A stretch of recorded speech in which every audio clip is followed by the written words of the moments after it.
तारों तले जिंदगी।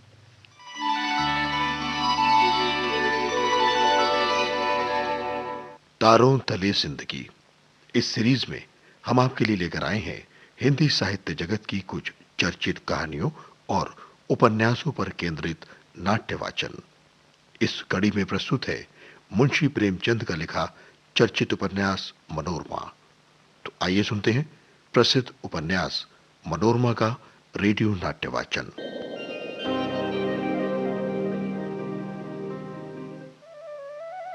बच्चे को कंधे पर बिठाकर सुगधा के बच्चे को होने वाला युवराज घोषित किया गया। मनोरमा भी बड़ी ही प्रसन्न थी। बच्चे के आने पर राजा साहब को मानो लक्ष्य मिल गया और जीवन में पूरी तरह बदलाव भी। और अब सुनते हैं मनोरमा के रेडियो नाट्य वाचन की 34वीं कड़ी। एक दिन चक्रधर मोटर पर हवा खाने निकले। गर्मी के दिन थे, जी बेचैन था। हवा लगी तो देहात की तरफ जाने का जी चाहा। बढ़ते ही चले गए, यहां तक कि अंधेरा हो गया। शोफर को साथ न लिया होता तो जो जो आगे बढ़ते थे सड़क खराब आती जाती थी। सहसा उन्हें रास्ते में एक बड़ा सांड दिखाई दिया। बहुत शोर मचाया, पर सांड हटा ही नहीं रास्ते से। जब समीप आने पर भी सांड राह में ही खड़ा रहा तो उन्होंने कतराकर निकल जाना चाहा, पर सांड सिर झुकाए भौं भौं करता फिर सामने आ खड़ा हुआ। चक्रधर छड़ी हाथ में लेकर उतरे कि उसे भगा दे, पर वो तो भागने की बदले उनके पीछे दौड़ पड़ा। कुशल ये हुई कि सड़क के किनारे एक पेड़ मिल गया। जी छोड़कर भागे और छड़ी फेंक पेड़ की एक शाखा पकड़कर लटक गए।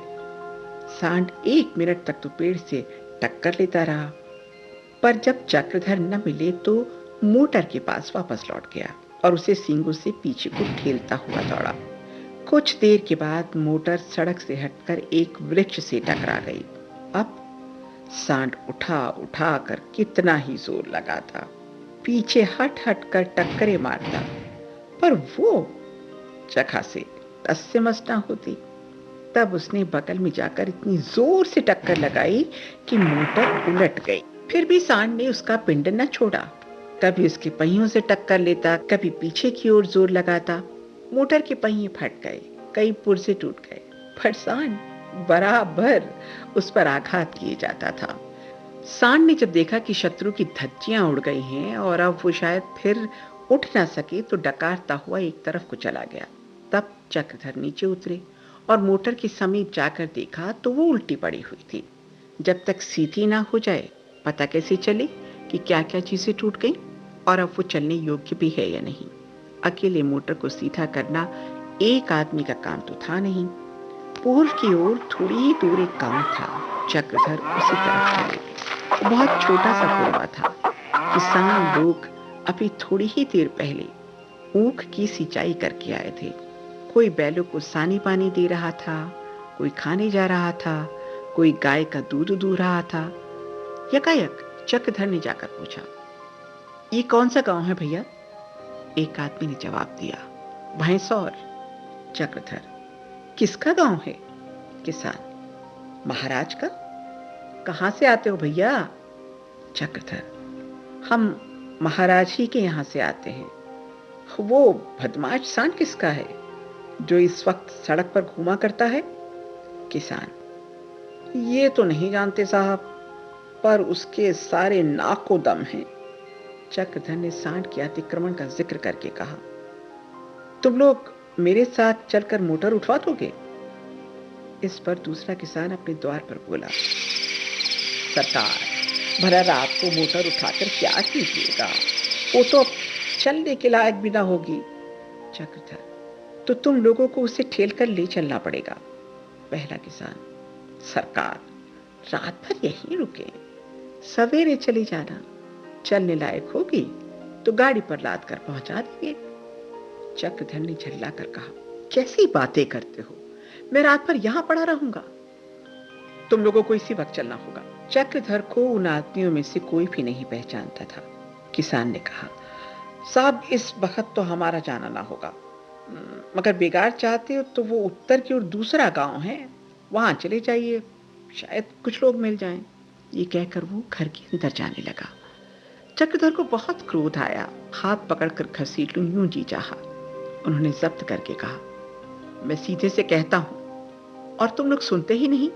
अभी कोई चपरासी आकर 2 घुड़कियां जमा देता तो सारा गांव भीड़ की तरह पीछे चला आता।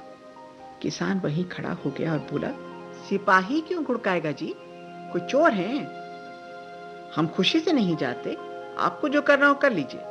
चक्रधर से जब्त ना हो सका, छड़ी हाथ में ही थी। वो बाज की तरह किसान पर टूट पड़े और एक धक्का देकर कहा, चलता है जमाओ 2-4 हाथ। लात क्या थी, बाज से क्यों मारने लगे? चक्रधर कसरती आदमी थे, किसान धक्का खाकर गिर पड़ा। यूं भी वो करारा आदमी था, उलझ पड़ता तो चक्रधर आसानी से उसे न गिरा पाते, पर वो रौब में आ गया। सोचा कोई हाकिम होगा, नहीं तो उसकी हिम्मत ना पड़ती कि हाथ उठाए। संभल कर उठने लगा। चक्रधर ने समझा शायद वो उठकर पार करेगा, लपक कर फिर एक धक्का दे दिया। सहसा सामने वाले घर में से एक आदमी लालटेन लिए फिर बाहर निकल आया। चक्रधर को देखकर बोला, अरे भगत जी, आपने ये भेष कब से धारण कर लिया? आप मुझे पहचानते हो? हम भी तुम्हारे साथ जेल में ही थे। चक्रधर उसे तुरंत पहचान गए। वो उनका जेल का साथी धन्ना सिंह था। चक्रधर का सारा क्रोध हवा हो गया।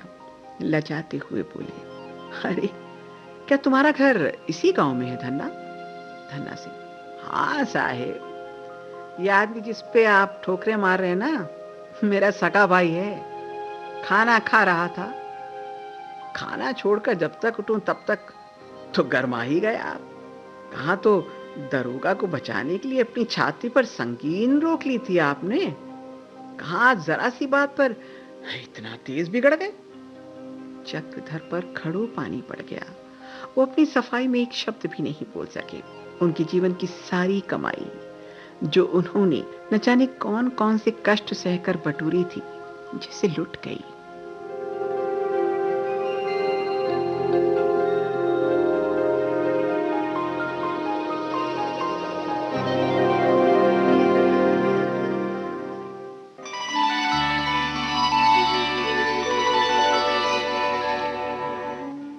तारों तले जिंदगी क्रम में अभी आप सुन रहे थे मुंशी प्रेमचंद के लिखे उपन्यास मनोरमा का रेडियो नाट्य वाचन।